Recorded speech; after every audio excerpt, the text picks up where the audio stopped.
I was born in a world where my last name meant much more than I was prepared for. It was the very name that was pronounced with respect in business circles, written on conference room plaques and imprinted into the heads of business school students as a symbol of influence and success.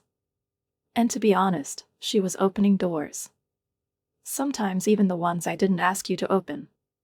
Sometimes there are those that I didn't want to cross at all. Everything that was going to happen in my life seemed to have been decided for me long ago. Not by me, no. My father. That's the big boss of a company whose logo, a familiar checkmark, flashes on the screens of the stock exchange more often than you have time to press the postpone button at the morning alarm clock. Yes, this is the level of wealth that many dream of, unaware of how much loneliness, pressure, and ostentatious importance it brings to the dowry. But if you think you're about to hear a story about a girl with a golden spoon in her mouth, dressed up in designer dresses, snapping glasses of champagne surrounded by equally glossy friends, you're mistaken. I've never aspired to be a showcase for other people's dreams. I've never been a girl in love with brands or big names. As long as I can remember, I have always stood firmly on the ground. Money is, of course, good. They give freedom, but they don't necessarily give meaning. And over the years, I've chosen a different path. Not the one that was cleared in advance, but his own, slow, difficult, but real. She led me to a place where money doesn't solve anything, to people who have nothing but hope, and to an experience that no one, not even the most brilliant gold card, can buy. Charity work, helping those in need, and the simplest, most humble life. That's who I am. Not the heiress of a business empire, not the daughter of Arya, as those who follow the markets like to whisper. Just Jessica. And that's why, on one of the unremarkable evenings, I found myself in the same diner in the city center, when my restless friend Sarah dragged me. She was always in favor of going out more, although she was on the phone more often than in conversation. The bar was typical, cheap beer, peeling tables, and the lights so dim that even your regrets felt safe. Sarah was on edge, inspired by some guy she had recently corresponded with online. "Jess, you have to see him. Seriously, he's just your type." She chirped, her eyes shining, as if she had already married me off to this virtual stranger. I grinned. "My type, huh? Since when did you become an expert on my preferences?" I tried not to argue. I was just enjoying the atmosphere when my gaze caught someone completely different, not a prince from the internet, but a real person. His name was Alex. He was standing a little to the side with his friends, and there was nothing special about him, at least at first glance. Plain jeans, a washed-out t-shirt, and that almost shy smile that suddenly lit up the whole room. He wasn't looking to make an impression, he was just there. Real. When we started talking, everything suddenly became easy. No tension, no play. He turned out to be a manager in some small place, the name of which meant nothing to me. But when he talked about his work, his eyes shone. This sincerity was contagious.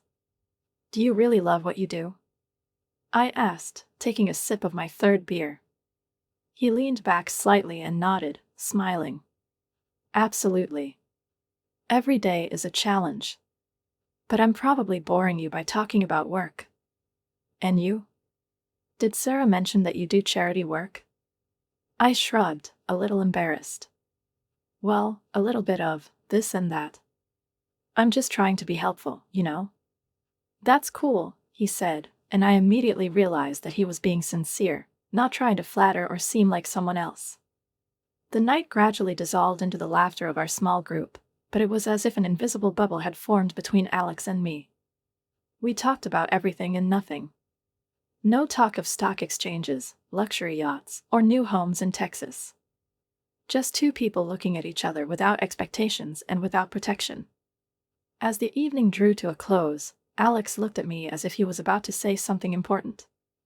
"Jessica. I know this may sound weird," he began, "but would you like to have dinner with me sometime? It's just the two of us.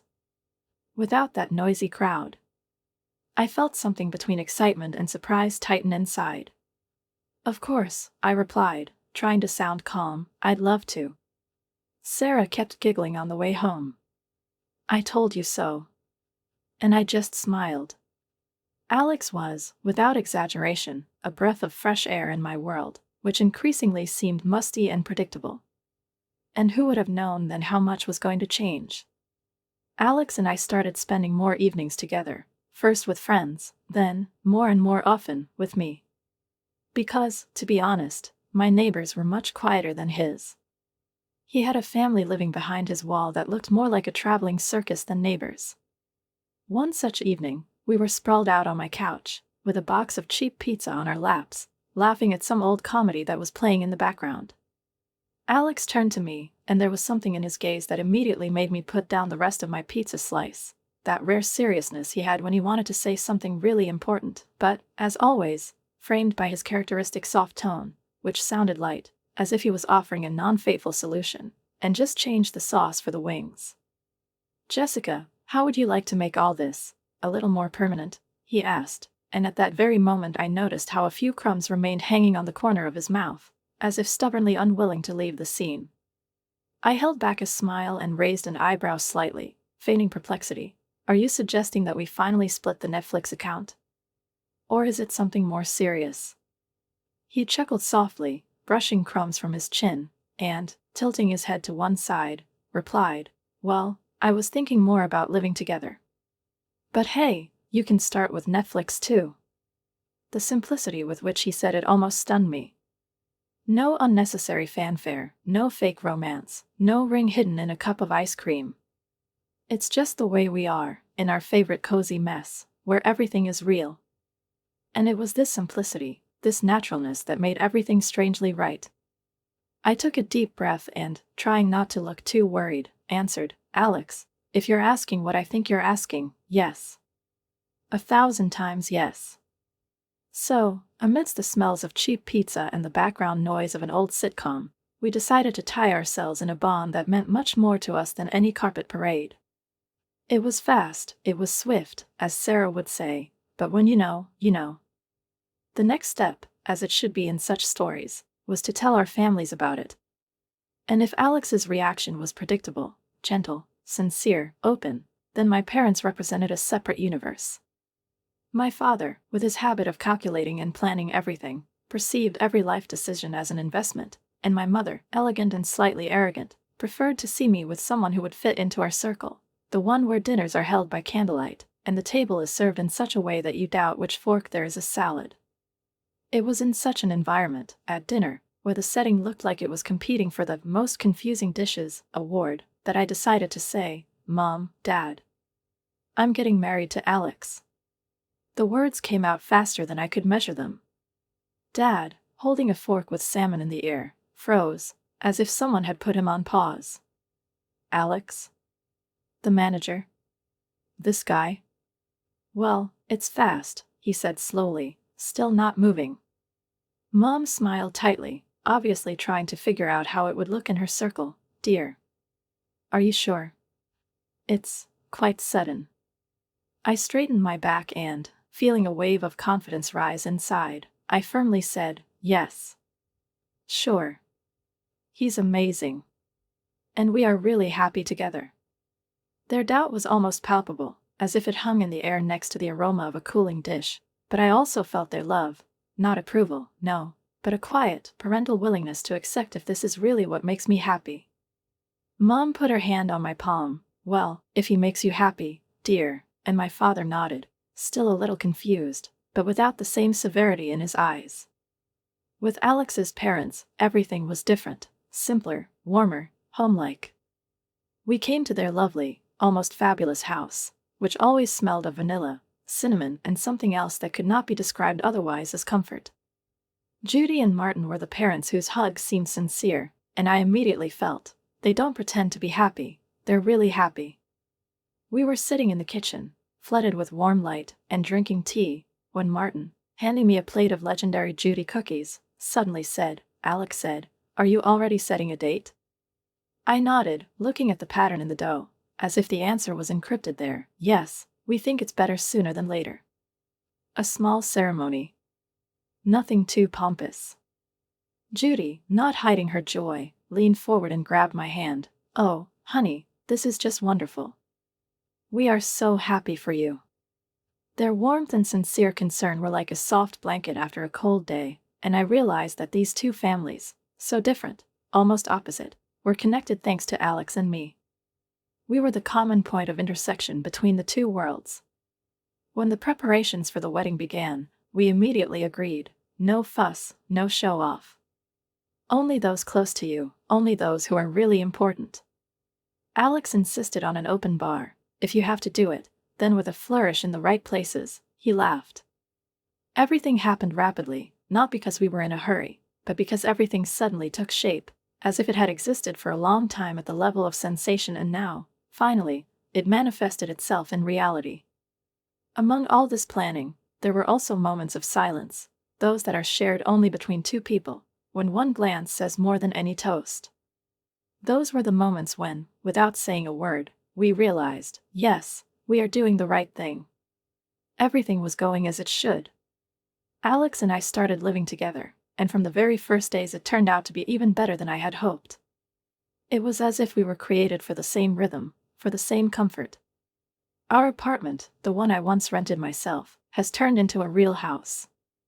It was full of laughter, light clutter, open boxes of Chinese food, scattered blankets, and the scents of candles that I loved so much.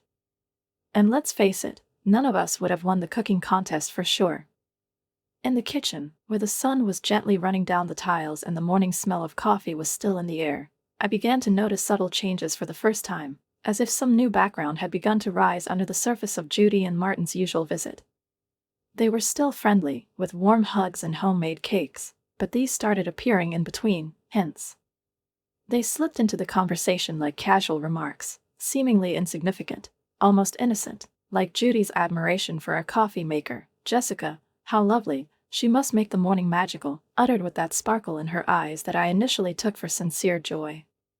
Or when Martin, sitting down on our new sofa, remarked with some effort, with an exaggerated groan, "Oh, I wish we had one, otherwise ours is completely falling apart. The back, is not made of iron."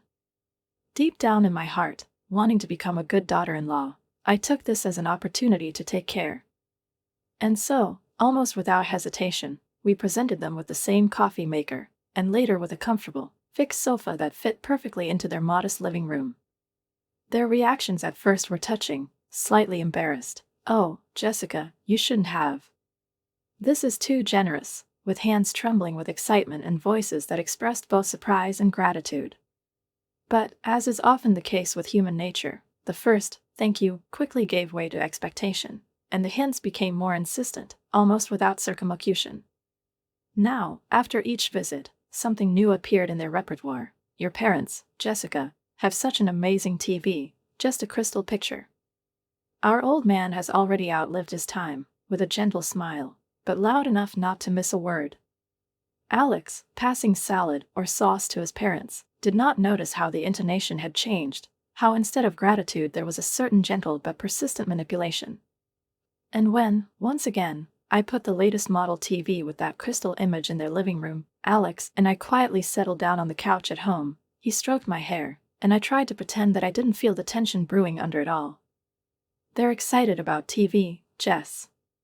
You're amazing, don't you know that?" His voice was warm, but I couldn't help but exhale restrainedly, unable to keep everything inside. "Alex, don't you notice? They expect more and more from us, gifts, things, as if we were their personal Amazon Prime. Is this normal?" He immediately quieted down, his hand froze in the air. "What do you mean?" "They're just happy, they're not used to such things, that's all," he replied, frowning in confusion. But I couldn't keep quiet anymore. Where will this end, Alex? TV now, kitchen renovation tomorrow? We don't have to. The conversation became a cold compromise, as if we both felt that we were standing on opposite sides of a crack that was only widening. What started with good intentions turned into an endless stream of expectations, and I, still loving Alex, was already beginning to feel that my participation in this family had become more of an obligation than a joy. And it was then, like a thundercloud, that another disaster gathered over us, the collapse of my father's business, so sudden that it seemed as if the earth had gone from under our feet. Everything I was used to, stability, comfort, confidence in the future, disappeared, dissolved like a mist under the sun, and with it the very fabric of my relationship with Alex began to change. I knew I had to tell them the truth, and it was hard, like walking on thin ice over a dark abyss. We were sitting in the living room, and I, gathering my courage, exhaled. We need to talk. Everything is changing. My father is doing terribly, and we are in for difficulties. I spoke calmly, trying to hold on, but my voice was trembling treacherously, betraying how much I was afraid of the reaction. And what followed tore me apart from the inside. Alex seemed petrified, and then stood up, his face suffused with rage and incomprehension. Are you serious? What do you mean, difficulties? It's all because of your father that it's falling apart now, right? Can't we live like before because he ruined everything? His words were like blows, one after the other, without time to breathe. I tried to say something, to explain that it wasn't my fault, but just a fact, but he was already seething.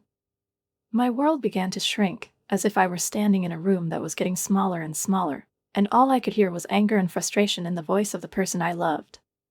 His words were as cold as ice, and at that moment I really wanted the floor to open up under me and swallow me up without a trace, getting rid of this humiliation, this silence filled with condemnation. I barely dared to look at Judy and Martin's faces, but in vain. Their expressions were neither comforting nor understanding. On the contrary, there was barely concealed disappointment in their gazes, almost a reproach, as if the disaster that befell my family was the result of my personal negligence, my failure, my guilt. This is exactly the situation you've put us in, Jessica, Martin said, and his voice was heavy, laced with resentment and that subtle hint of accusation that was impossible to dismiss. Just like that, almost suddenly, all the warmth, all the friendly, almost familial intimacy that once bound us evaporated, like a frightened bird that flew away. There was only a cold calculation and an unbidden sense of duty. Moving into their house, which in those early days was proposed as a temporary measure, as a forced but necessary solution, soon began to resemble voluntary exile. Our former, albeit modest, but independent life gave way to a guest room in which there was neither comfort nor privacy, only the feeling that you were superfluous, an outsider, that you were violating someone's established rules. The house, which once seemed like a place of solace to us, began to look like a cage, where every movement, every sigh reminded us that we were on bird rights. The atmosphere was taut like a string, ready to snap at any moment. Every day is like a small test, like a reproach. You failed me. We cut back on spending, gave up everything superfluous, and Judy, serving dinner, modest, almost Spartan, hardly comparable to what we had indulged ourselves before, did not miss an opportunity to remind me of this. We had to change a lot, didn't we? She said with a slight grin, but there was a metallic ring in her voice. Martin, in turn, every time he passed by a trash can in which someone forgot to throw out an empty soda can, he grunted and said with apparent irritation, "Make sure everything is in place." This is not charity. But the hardest part was watching Alex change. The man I was marrying, the man I believed in, disappeared day after day, dissolving into irritation, resentment, and his own impotence. Instead of support, there are outbursts of anger, caustic reproaches, and eternal discontent. Is there something you can't do? Talk to your father. We can't live like this, he would say, as if I possessed a magic wand that could fix an economic disaster. Each breakdown is like a new crack in our bond, and once light conversations about the future have turned into carefully calibrated phrases so as not to step on another landmine. I thought I was getting married for stability, for confidence, he once said in a rage, not for that, this struggle for survival. And those words pierced me like a knife, not because they were lies, but because they too accurately reflected the truth, not the one about us, but the one that settled between us. The pressure we were subjected to not only exposed our weaknesses, it dug a chasm between our concepts of love, support, and duty. I was stuck somewhere in the middle, between judging his parents, being disappointed in him, and my own guilt, gnawing at me night and day for not being able to hold on to the life we were building. And then Judy's birthday came, an event that seemed like it could distract us from our hardships for a day, become a respite, a light pause, a breath of air.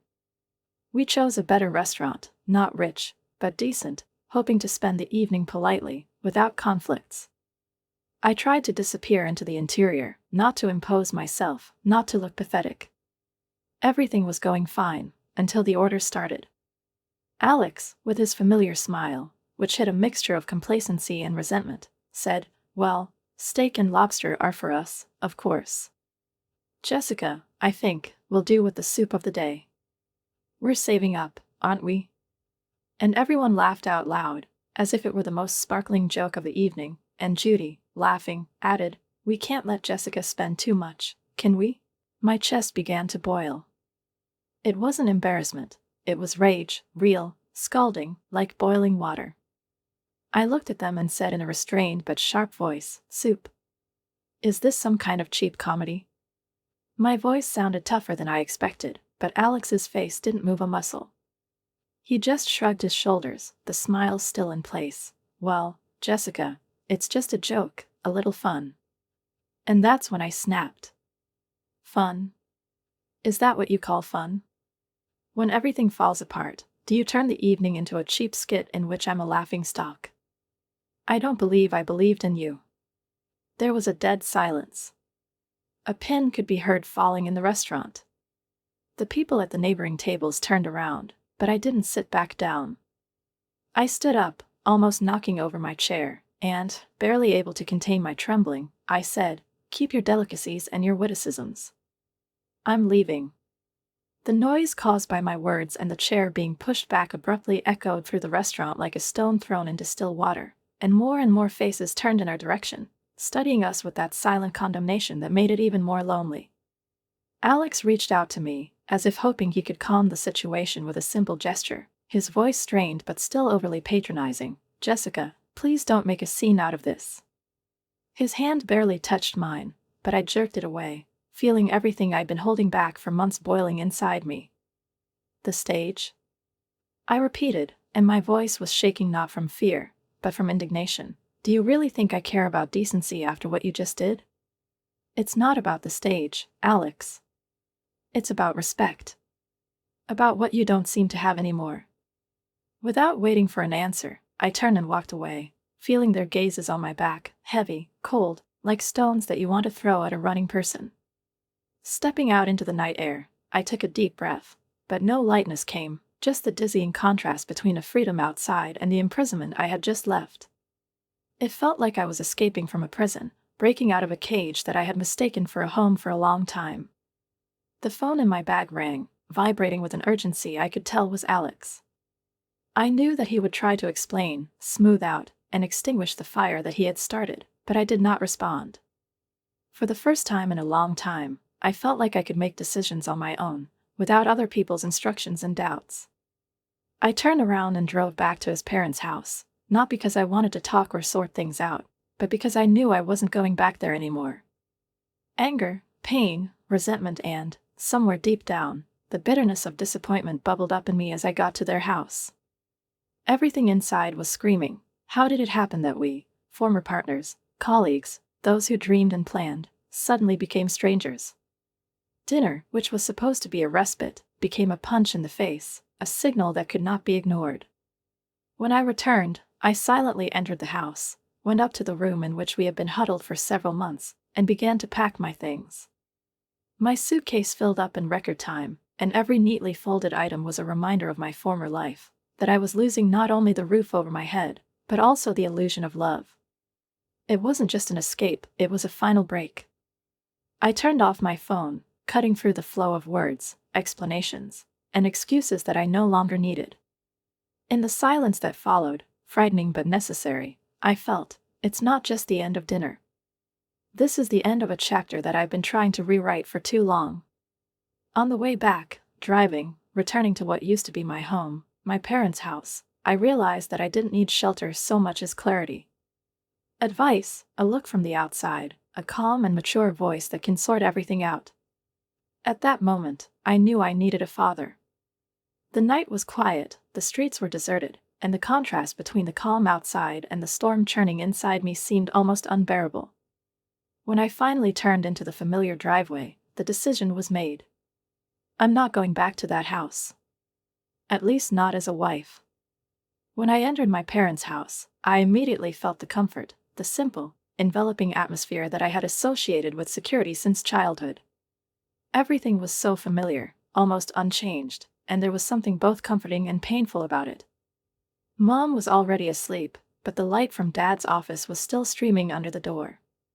He was sitting surrounded by stacks of papers, immersed in his own affairs, which at that moment seemed distant and inconsequential to me. "Jessica, what are you doing here at this hour?" "Is everything all right?" he asked, getting up and looking at me anxiously. It cost me an effort not to cry. I took a deep breath and, without waiting for an invitation, started talking. The words came out of his mouth like the waters of a dam that had been breached by years of silence. I told him everything about the restaurant, about Alex, about his parents, about how I felt, not as a wife, not as a person, but as a burden, as a mistake. My father listened in silence, without interrupting, and as I spoke, his face became more and more serious, his lips pressed into a thin line, and his eyes filled with shadow. When I finished, he just sighed, and there was everything in that sound: understanding, fatigue, and empathy. "I saw this coming, Jessica. I was just hoping I was wrong," he finally said, his voice flat but warm. "How could I be so blind, Dad? I thought Alex. I thought we were different," I whispered, lowering my gaze, feeling shame rise up my spine like a chill. He came over, putting his arm around my shoulders, and this simple gesture was warmer than anything I had felt in recent months. "You wanted to believe in the best, and there's nothing shameful about that. But difficult times, honey, they reveal the true face of each of us. It's hard. But it's important," he said, and I nodded, letting the words sink in. "But what now?" "I can't go back," I said softly, and he answered without hesitation, "You will stay here. And then we'll figure it out together." His confidence was like a balm. It softened the pain, did not heal, but allowed him to breathe. And then, after a moment's hesitation, he said something I hadn't expected. "You know, things in the company aren't that bad. We are actually close to a major breakthrough. It was all part of a strategy to separate those who are with us for real from those who are just paying lip service." I stared at him in complete amazement.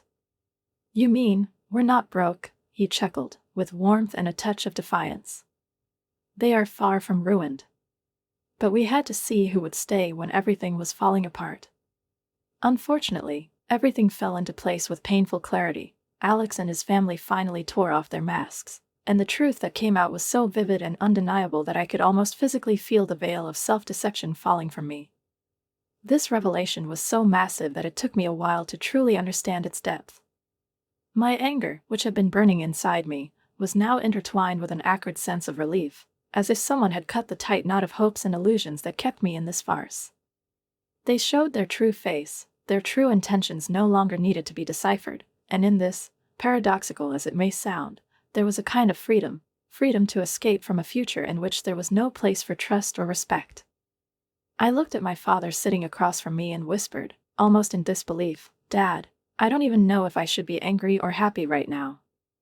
He looked at me with a gentle, almost paternal severity and said, "You have every right to feel both. These feelings are not enemies of each other. But remember that the main thing is what this story has taught you. People, their intentions, their masks, it's all an experience. Use it. Don't be bitter, but don't forget either." The next day, I packed myself up like an armor, pulled on my coat like armor, and drove to Judy and Martin's house, ready for the final act of this bitter play. I knew what was waiting for me. The premonition was as sharp as a thorn on a rose stalk. And yet nothing prepared me for the icy indifference with which I was greeted. Alex stood at the entrance, holding the divorce papers in his hands like he was holding a winning trophy, his lips curled into a grin that pierced me deeper than any words. "Here you go. Let's get this over with as soon as possible," he said, almost throwing the papers at me. Judy and Martin stood behind him like gloating shadows, their eyes gleaming with triumph as they finally got rid of someone they had long considered an inappropriate element. Judy giggled, covering her mouth with her hand, and Martin nodded as if he were signing a verdict. Alex added, "It turned out that you're just an ordinary girl without your daddy's wealth. I thought you were going to cry. But guess what? We don't need this maudlin show. Their words cut the ear, but they didn't hurt as much as before. Something in me has changed, tempered in the fire of their neglect. I looked at the papers, then at them. Without saying a word, I signed everything where my signature was required, with the same cold determination with which a surgeon makes an incision. Their faces broke into smiles, pleased and confident that they had won. But they were wrong. I looked up and took a folded newspaper out of my bag, unfolded it with a sharp movement and threw it on the table so that the pages scattered like leaves in the wind. "I thought you'd be curious to take a look," I said, and my voice dripped with satisfaction, so calm that it sounded louder than any scream. The headline on the front page was full of the news that my father's company had made a huge turnaround. Revenues had risen to record levels, investments had doubled, and the empire they thought had collapsed was now shining with renewed vigor. I watched the color slowly fade from Judy and Martin's faces, first surprise, then shock, then panic. Their complacency melted like wax under the sun. Alex, who had recently been full of contempt, suddenly looked like a boy who had lost a candy bar, confused, pathetic and clumsy. Judy rushed to me, opening her arms. "Oh, honey. This is all a terrible misunderstanding. Give Mommy a hug." Martin, replacing his anger with sugary politeness, took a step closer. "Let's sit down, have a coffee, and discuss everything calmly. You can't make decisions in a hurry." Alex was suddenly the epitome of remorse. "I was wrong, I understand that. But we can fix it. Please, Jessica, give us a chance." Their abrupt change was almost theatrical, so unexpected that I involuntarily burst out laughing. The laughter was deep, full of relief, like thunder after a long drought. I looked at them with a slight smile, no longer with anger, but with piercing clarity, and said, "The three of you. You are simply inimitable. But here's the breaking news. The game is over. Lies, manipulation, and this travesty of family are all in the past. I am no longer someone that you can use as a tool.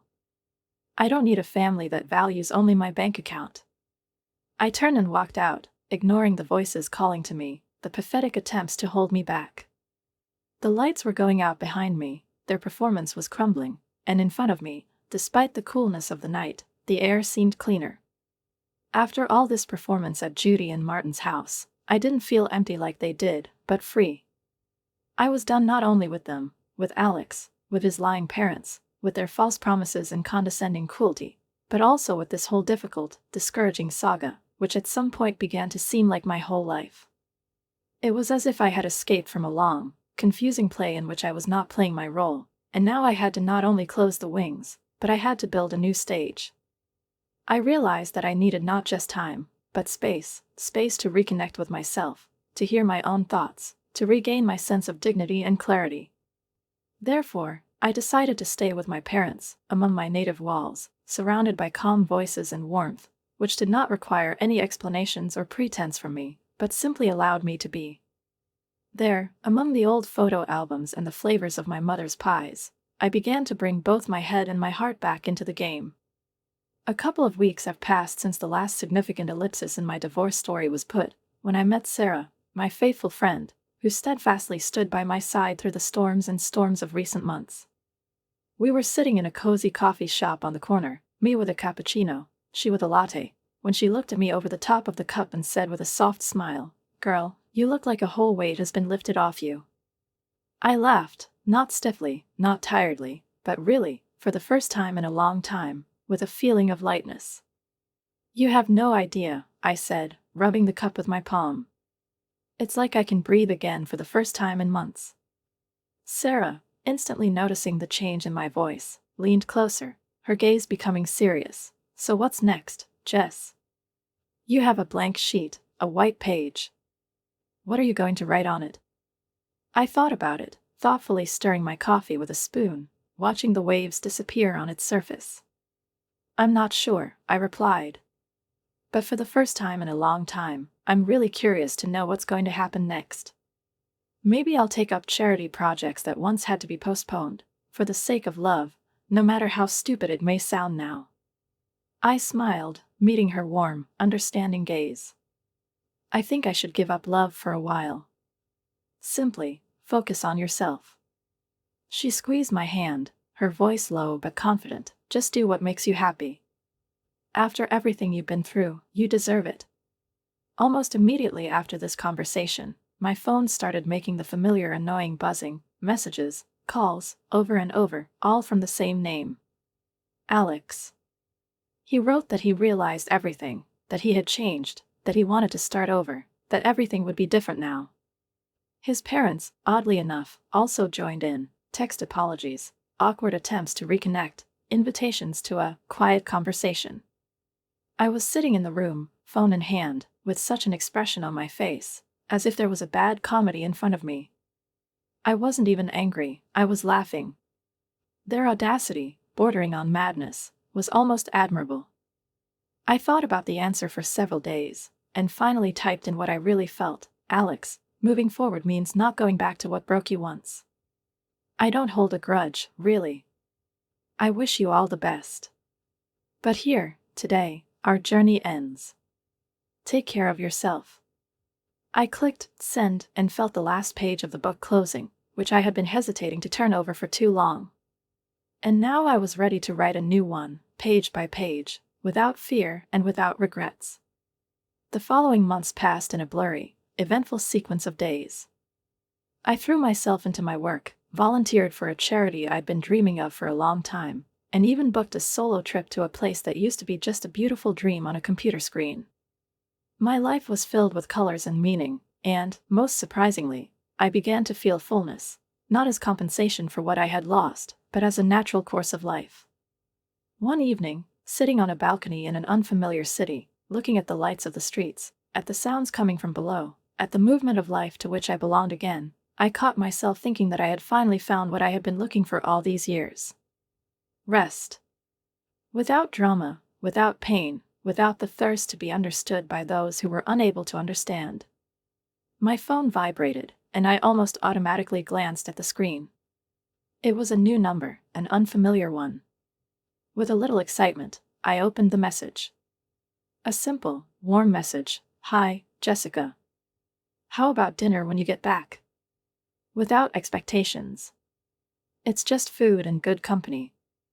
I stared at the screen, and involuntarily a smile began to spread across my face. It was someone I met by chance during this trip, a person with whom it was easy for me to laugh and easy to be silent, with whom I could be myself. And maybe that was the most important thing. I started typing the answer, letting my fingers move faster than my doubts. Yes, I would like to. Let me know when and where. After sending the message, I looked at the lights of the city, at the street below, at life rushing by, and for the first time in a long time I felt anticipation, not anxiety, not fatigue, but real, warm excitement from the future. I left not only Alex and his family, but also the self that once needed their approval, their presence, and their recognition. I've become different, stronger, wiser, and finally ready for everything life has in store for me.